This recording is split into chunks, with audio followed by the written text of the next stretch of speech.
Good afternoon. Thank you. The conversation over the next sort of 75 to 80 minutes will be focused on semiconductors, semiconductor design from India, semiconductor consumption from India, and consumption across the world. The semiconductor industry has been around for a while, right? And just as a context, I worked for Intel for 20 plus years, and coincidentally, Intel was born the month I was born. And over the last sort of few weeks, as some of the Diwali cleaning progressed in my house, I found something which sort of was buried under my stuff a long time ago. And some of the chip heads in the audience will recognize this, that this is a plot of a chip. This is a physical plot of a chip.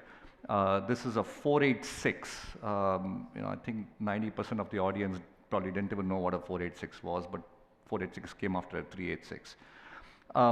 The point here is that I started my career doing this for Intel as a EDA, as a software engineer, EDA.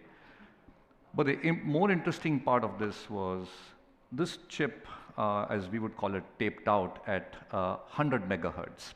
Now, for folks who are used to fast cell phones and stuff, 100 megahertz is as old and as ancient as anything sort of we can remember.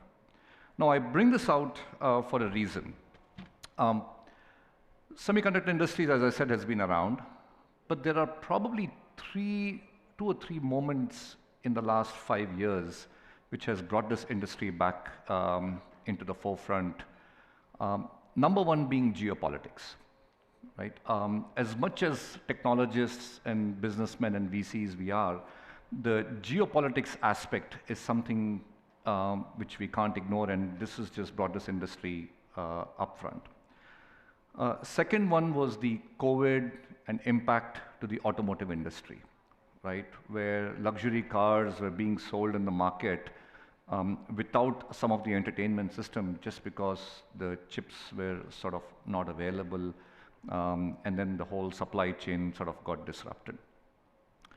I'll talk about the third one in a minute, but from the geopolitics angle and from the supply chain angle, a whole bunch of countries and the leaders sort of woke up to this and said, wait a minute, what's going on? What will this do to me and to my industry, etc.? And this whole, CHIPS Act type of thing started in the US, which is about $50-odd billion, which got assigned to it. And, some of it is getting rolled out. The third element, which I think is almost like a watershed in the last few years, is the arrival of, or the mainstreaming of large language models, right? The ChatGPT sort of became a household name. Now, while ChatGPT became a household name, the challenge behind that is just the availability of the fantastic silicon which some of the leading companies, including NVIDIA, built, and how supply short they have become, right? Net, if you look at it, the whole semiconductor industry has brought on to the mainstream to the extent where leaders, including our Honorable Prime Minister Modi, is now actively pursuing an agenda to build leadership within the country. That's my just brief introduction. The objective of this session over the next two panels is to give you a perspective of what's happening in India, what's happening by the esteemed startups being done in India. You'll hear from the founders waiting to get on stage, and we'll talk a little bit about what the market is.